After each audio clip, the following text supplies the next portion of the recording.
YouTube channel परिवार को आपन को स्वागत। जो मित्र माने हमारे चैनल टी को लाइक शेयर और सब्सक्राइब करि नांती से माने लाइक शेयर और सब्सक्राइब करबा को कदापि भूलंतु नहीं। दर्शक बंधु आज कार्यक्रम रे आमे जानिबा भगवत गीता विषय रे किछि अजଣା कथा रही थाए जाको प्रायतः समस्ते जानि न थांती। ए भगवत गीता भगवान कृष्णंकर मुख निसृत बाणी। कुरुक्षेत्र रे भगवान कृष्ण अर्जुन को गीता संवाद देथिले। महाभारत यह एक पर्व। उपनिषद रे गीता जाई थाए गीता उपनिषद। तेणु गीता विषय रे अनेक किछि गुप्त तथ्य रही जहाँकि समस्ते जानी न थांती। आज से भगवत गीता विषय रे किछि अजଣା कथा रही कार्यक्रम माध्यम रे आलोचना करिबा। दर्शक बंधु जदि आपण निजर जन्म जातक विचार करने को चाहती, निज पिलामानकर नुआ जातक प्रस्तुत करने को चाहती, रत्न रुद्राक्ष आपणकर आवश्यकता थाए, कौनसी महाविद्यांकर कवच जदि आपण आवश्यक करथांती तेबे तळे दिथिबा नंबर रे जोगाजोग करंतु।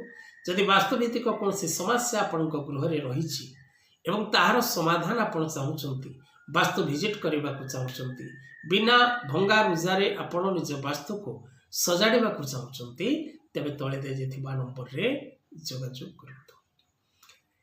दर्शक बंधु हिंदू धर्मशास्त्र रे भगवत गीता एपरि एक ग्रंथ जहाँकि सर्वश्रेष्ठ ग्रंथ अटे।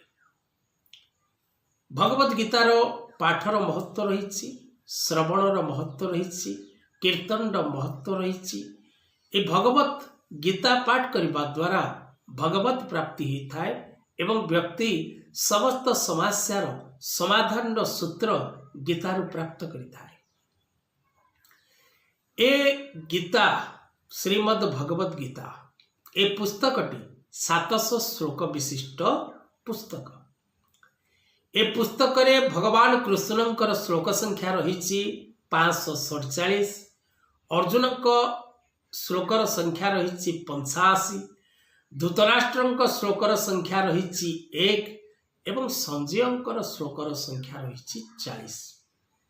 मोट 700 श्लोक विशिष्ट श्रीमद् भगवत गीता।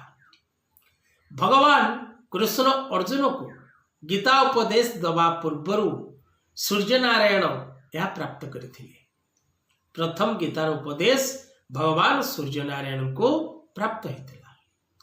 अर्जुन को व्यतीत गीता संजय और धृतराष्ट्र मध्य प्राप्त करथिले गीतार ज्ञान। ए गीता ज्ञान 18 अध्याय विशिष्ट गीतार ज्ञान भगवान श्री कृष्ण अर्जुन को कर्म करिबा पई, कर्तव्य पालन करिबा पई गीतार उपदेश प्रदान करथिले। कुरुक्षेत्र रे रणभूमि रे श्री कृष्ण एकादशी तिथि रविवार दिन 45 मिनिट समय 700 श्लोक को संपूर्ण भावे भगवान कर जो 547 श्लोक रही 45 मिनिट समय भगवान अर्जुन को प्रदान करथिले गीतार ज्ञान। तेणु गीता पठन करिबा प्रत्येक हिंदू व्यक्ति विशेष मान पई नित्यांत आवश्यक। रुचु न रुचु खा पिता, बुझु न बुझु पढ़ गीता।